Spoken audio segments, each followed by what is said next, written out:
AnatoVerso. Escuchando las voces del cuerpo. Hola, bienvenidos a un episodio más de AnatoVerso, escuchando las voces del cuerpo. Yo soy el doctor Verdines. Y yo el doctor Rodrigo Terán. Y bueno, en esta ocasión les traemos un episodio muy especial porque tenemos como invitado al doctor Morton de la Universidad de Utah, que vamos a hablar un poco sobre diferentes conceptos de colaboración internacional de trabajos de investigación. Y bueno, pues más que nada, nomás para advertirles que de aquí en adelante la entrevista va a ir en inglés. Porque con el doctor. Sorry. Y bueno, y le recordamos que nos sigan en nuestras redes sociales, en Spotify, en YouTube y en el Instagram y el Facebook de Anatomía. So David, thank you for being here again. It's a pleasure for us to have you here again. So we did an episode back then and when, but we're really glad to have you back because you are always a figure, a reference, you know, both in anatomy and the whole morphologic world. So thank you for being here. You bet. Rodrigo, Adrian, always a pleasure. Thank you. No, thank you for coming here and talk with us and accept our invitation to this podcast. So, David, we wanted to talk with you about, as you know, we try to touch certain topics, and I think I'm just gonna go right out and say it. So we had the opportunity to do some collaboration, you know, between our university and the University of Utah about a research project. So, before getting into that, you know, the details, what do you think about? How do you feel about institutions cooperating? I mean, because sometimes it's difficult to do those arrangements. How has your experience been with that? I think so. Before I got into academia and all my idea about what universities are like, I got from movies. And what do I see in movies? Professors from this department professors from this medical department are talking to this professor from a bioengineering department. They're talking to this government group and they're going across the world and talking to this person and another person. And I thought academia is like that. And then I get into academia and I realize how many of us are just in an island, in a silo. So not only are we not interacting between this university and this country and another one, we're not interacting very well between this department and this department. And so something that I love working with individuals. And so right after the first couple of years, I'd say 2 or 3 years of being a professor, I thought and I thought it just happened naturally. Like all of a sudden someone called from Australia and said, hey, do you want to do a collaboration? That doesn't work that way either. You actually have to go out and reach out to people. So I've been a professor for 25 almost years. And each collaboration is because I keep looking for people who are smarter than I am, who are doing something that I can't do. And I think, I can do some things, I can't do that. Can we collaborate together? And so this, you talked about, so here in Monterrey, so I came because Dr. Rodrigo invited me and it was a really neat thing. And the first thing I realized when I got to this institution, Monterrey, is they are doing something that I've not seen anywhere in the world. Let me say this again. They're doing something that people have tried to do, including myself, but we have not done to the scale and caliber and quality that you all do here in Monterrey. And that is have a research program with your medical students. So when I talked to Alex this morning, he said something like he's got 65 research projects going. I can't even give or take. Yes. Yeah. I can't even imagine what that must be like. So when I saw that, we started saying, I'm like, I would love to find something that we can do together. So we started talking about some cadaver donor projects, and that didn't quite work because we had them and you don't have as many here, so that it didn't work yet. Yeah. But then on one of my visits, he said, hey, would you please present to our research group about your research? And I said, you recognize that I'm not a good researcher like you all. I mean, I do research, but not to the extent you do. But so I said, all right, let me just present on the different things that I published on. And one of them was on a paper we just published on paper puzzles. That's actually how our paper that we just published in August on paper puzzles came about, because of that. Like, I thought that was like the coolest thing. And so that's part. I'm blabbing, Rodrigo. Did I even answer your question so far? Okay. So please go on. Well, I'm Italian. I'll use my hands and just keep talking. No. So I remember I met at another conference a professor named Zabi Felszigi. He's originally from Hungary, and that's when I met him. And he had just moved to University of Eastern Finland in Kuopio, and we just kept in contact because we met. We had posters by each other many years ago, and we just kept in contact, kind of looking for projects. He invited me out. I gave a series of seminars in Finland on flipped classroom. And then he just happened to show me, hey, did you want to take a look at this? We have this whole area of virtual and augmented reality we're doing in dental education. I said, sure. And from that, he started this collaborative, and he then came to the University of Utah with a whole group of international dental professionals in augmented and virtual reality, anatomy, dentistry. And we had this full day in person. It was like in person and zoomed around the world conference. And I could keep going, like our collaborations in Ghana. I see that many professors, I wouldn't say all professors, we're pretty to ourselves lot, because I think most of us would rather be kind of introverts. Yes, I'm reading a book at home. I actually had, remember we talked to our doctor of pediatrician for our son, and I said, he just doesn't like to talk to people. And he goes, would you rather go to a party or read a book? I'm like, oh, read a book. And he stopped. And I'm like, all right, I see your point. So, I look for these opportunities whenever I meet professors in my institution, in other institutions, and in other societies. And I just takes like-minded people who are willing to work together. And I'll say this, who don't care so much about who gets the credit, but they care more about creating something exceptional together than I want the credit. I want to look better from this. Okay. And in this topic, I figure you find some difference between the two countries, but what is the main difference between U.S. and Mexico in this in education, apart from the research programs? Well, part of it is the approach that our two countries look at medical education. So in the United States, we do high school, the secondary school, then you go to 4 years of college, and then you go to medical school, which is 4 years. In Mexico, and same in Ghana and other parts of the world, they often call the British system, which is you do secondary school and then you go into medical school. So part of it is we have 4 years of medical school in the United States, and you have 6 years of medical school here in Mexico. I have 125 students at our institution. We have like 1,000. Isn't it like 1,000 first-year med students, which I can't even fathom. And I recognize, and so here in the United States, you apply, and there's 4,000 people or 5,000 people that apply to the University of Utah. We interview 500 and accept 125. In Monterey, you accept those who apply. Yeah. And then the system of rigorous assessment is what determines in 2 or 3 years who's going to continue on for med school. So those are the differences. And I don't think it's wrong, like what we do or you do. It's just different. And recognize when we do collaborations, it's just different. I will say there's some wonderful things that happen with having the 6-year system. You're able to graduate doctors faster than we can graduate doctors because of this. But yeah, did that answer your question? Yeah.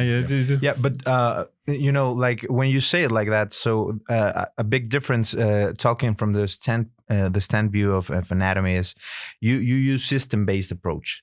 Most universities in the US use system-based approach, whereas we use more of a regional approach. So what do you think, I mean, with what you've seen about when you do these lectures here and what you work about back there in Utah, what are some of the advantages or disadvantages of each one, because they have both. They both have both. So I'll tell you, I'll start from the anatomy perspective. The expression, the grass is always greener on the other side of the fence. I always look at anatomy in Monterey and I'm like, oh, I wish I could. Like, you have an anatomy course, you have anatomy faculty, you've got anatomy labs, and the whole spotlight is on anatomy. And so the detail in anatomy that I, as an anatomist, love that. I miss that because I don't have that anymore. So I recognized 20 years ago that I do not run an anatomy course. I teach anatomy in the context of the medical curriculum at the University of Utah. Okay. So, and I don't teach as much anatomy to the level of detail that you do in Monterey. Now, the flip side to that is we have an integrated discipline, basically an integrated curriculum. So the course I direct is on hematology, cardiovascular, pulmonary, and renal medicine. Okay. And in there, you thread anatomy and histology and embryo and physiology and neuro, which is that myself, Dr. Kathy Moore, Dr. Stephen Jenkins, the three of us do that. So the level of anatomy is not as much, but the benefit that we have is that when we're talking about, I'll use the heart. I like the heart. I keep doing this. I don't mean to keep hitting you, Rodrigo. So the thing about the heart is you have heart anatomy. And at the same time you're talking about heart anatomy, you're able to look at heart imaging, chest x-rays, axial CT, ultrasound. At the same time, you can look at the histology. At the same time, you can do the action potentials. At the same time, you can link that to EKGs. At the same time, you can. So all of it is integrated. That is a benefit. And when in the early part of my career, when we were also regional based for a few years before our curriculum changed, we kept trying to integrate with other departments. And because we were siloed, because we were islands, it was really hard. So I'm torn. As an anatomist, I wish I could do what you do here. But as an anatomist teaching in the context of medicine, that has its huge benefits. Yeah, and something different also, it's the use of the neural piece, because in the work and paper parcels, such as the work is about the work with the neural pairs. You have something like this in your country, in your med school?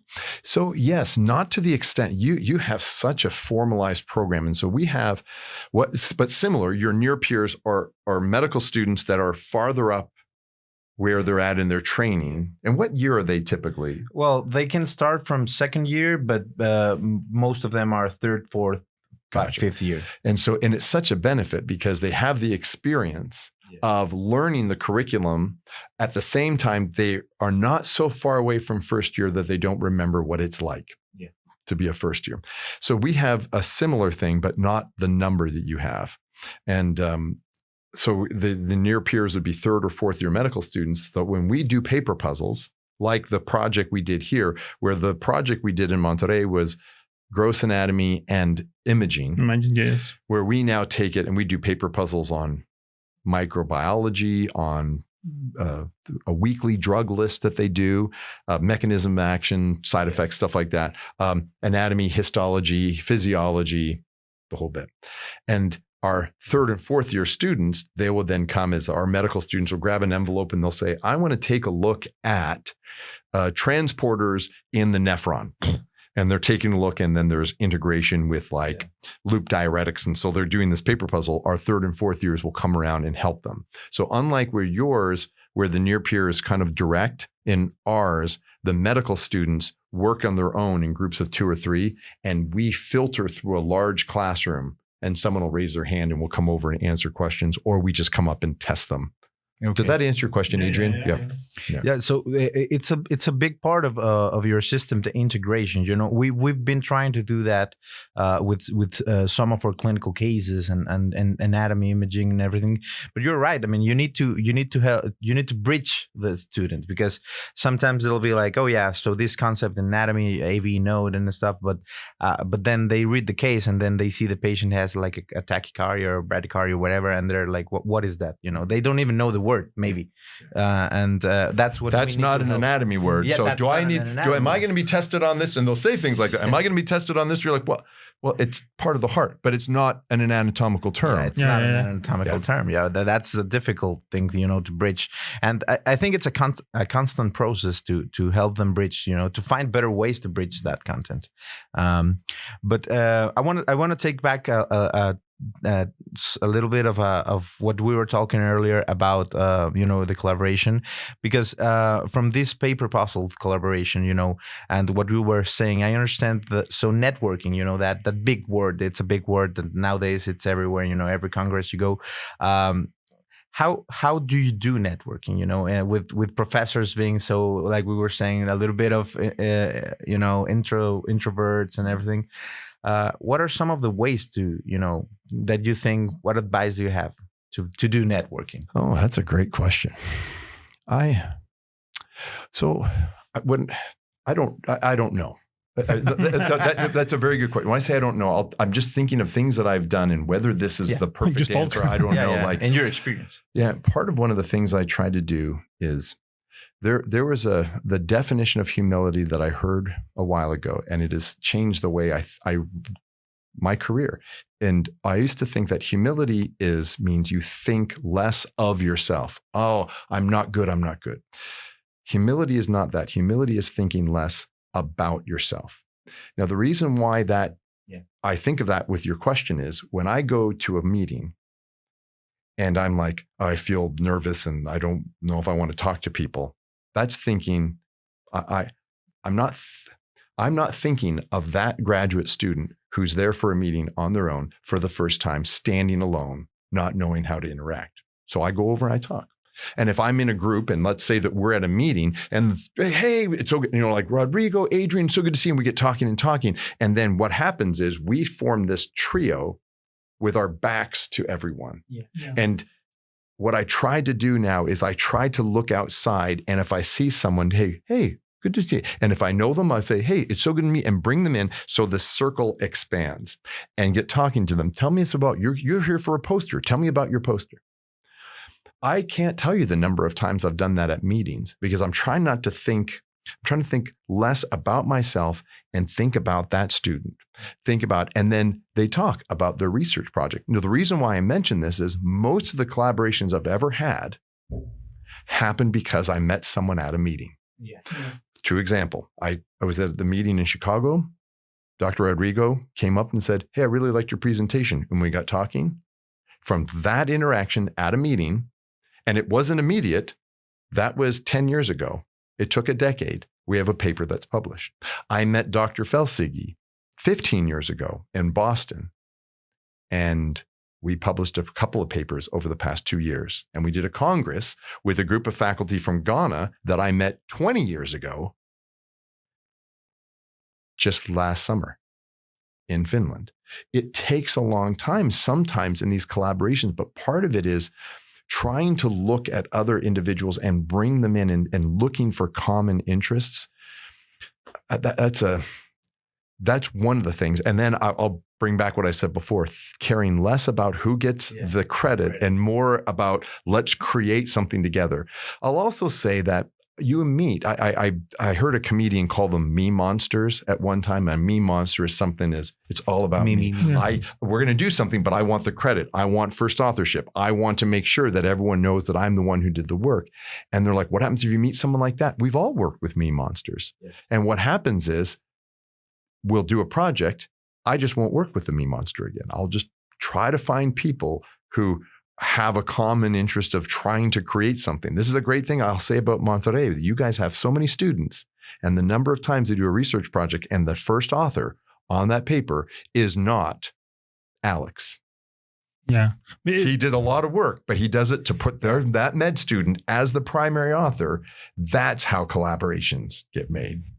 Yeah, and we see this because in the time we have a lot of students who do specialties, who have doctorates, who have a master's, and they work with us with us in so many times. So this collaboration expands. I see in the recent Congress. I go to Colombia. I met a lot of people there, and it's just simple like talking in the coffee break. You can start talking in a coffee break with someone and start something big. Mm-hmm. That's the amount of challenges and problems that got solved at a coffee break. Yeah. Like that really is that's how you end up talking. Yeah, because you finish the conference and you have something who ask a question and someone can answer for you, and you can start talking and then start a conversation. Yeah, it goes. Yeah, it's a catalyzer, you start you start a conversation and then it just takes on a life of its own. I want to change a little bit the subject, David. We talked a little bit about this off camera, but I want to ask you here, like, how do you feel? I mean, I think it's a question that's on every Congress and on a lot of papers, and it's very hot topic right now. But how do you feel about AI in education? I mean, is it the end of education as we know it? No, with all the tools we have now, we have ChatGPT, Gemini, so there are a lot of things the student can use. So artificial intelligence, it's here and it's never going away. It's here to stay. But like a last disruptor like that was the internet, right? But it's a tool, and just like any tool, it is a tool used for a common end, but the tool itself will not accomplish. A student sometime, I always think of a brain like a bookshelf, and somewhere students need to take information and then put it in the bookshelf in their brain. And then we need to, as educators, find ways for them to be able to access and pull out that information and try to solve a problem with it. So the challenge is putting information into their brain and then having a chance to pull things out of their brain and then have them pull more than one thing out and compare and contrast to solve problems. So how does artificial intelligence help with this? It will never put something in a student's brain, ever. And that's not saying it doesn't have value, because artificial intelligence is going to be changing many things in the future. And you think, well, what about classrooms? Yeah, artificial intelligence may have a way of helping to teach students. They may have a way of helping to test students, and I don't doubt that. But somewhere along the line, a student has to do the work to put this information in their brain. And what it behooves educators like ourselves is to find a way to utilize that tool in helping the students. And if we don't, like the way I think of it, if I ignore AI and say, that's going to go away. Well, it's not a fad and it's not going to go away. But if I ignore it, my students will start using AI without the help of someone like an educator. So we use problem-based learning right now as one of the educational tools in our curriculum.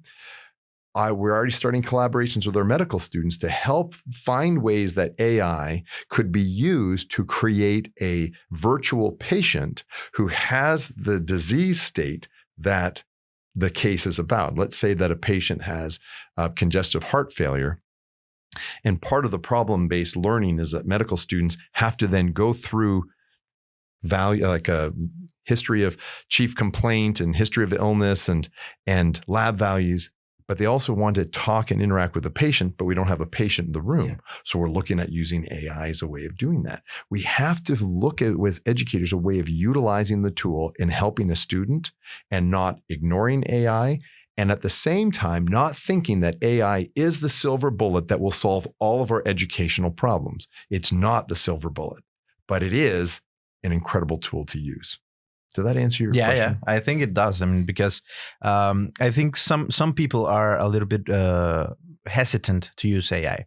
And to be honest, I believe that's a mistake, because it's sort of like back when smartphones came around. Like if you said, no, I'm going to keep my old Nokia. Well, when the internet come here, yeah. Internet. So nowadays you cannot, you have to. I mean, everyone has a smartphone. Everyone uses the internet more or less. So I think the same is going to happen with AI. And to be honest, I feel a little bit like you. I don't think it's going to replace the educator, but I think it's going to modify it drastically. And I mean, I don't want to sound grim, but if you don't use AI in some sort of way or understand the basics of it, it's sort of like you're going to be a little bit obsolete, you know. So it's a harsh word, but I think it's a real word. Well, and I'm 53 years old right now, and so I'm one of the older professors, and everyone who's younger is like, oh, AI, and they're jumping in easy, and it's not as easy for me, right? Because I'm still trying to learn I don't even know how to code. Like and you think of all the different ways of technology, but I recognize enough that I have to start learning, or I need to affiliate and join collaborations with professors who do get AI and work together. You get together with people who use AI, who know a little bit, maybe not even physicians or PhDs, you maybe engineers and programmers and stuff. And that's, I think that's the next step, to incorporate a little bit of other sciences into medical education from this point of view. So, well, I think I think that's a wrap. We wish we had more time, David. It's always a pleasure having you here. We really, really appreciate you taking the time coming all the way from Utah over here. And well, we wish that you have a pleasant stay here and that you enjoy everything that Monterrey has to offer. But overall, we want to thank you for being here, for collaborating with us, for that networking, that 10 years ago started, as you say, with our head of department, Dr. Rodrigo.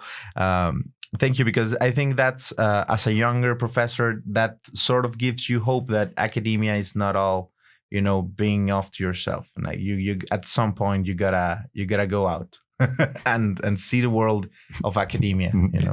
Well, I only have to say thank you to come here. And bueno, ya nos para despedirnos. Les agradecemos mucho por este episodio y que nos escuchen. Y les recordamos que nos sigan en nuestras redes sociales, en Anatomía 1L, en Instagram, en Facebook, y Spotify y YouTube en AnatoVerso, escuchando las voces del cuerpo. Y nada más. Muchas gracias. Muchas gracias. Gracias. Thank you, David. Thank you.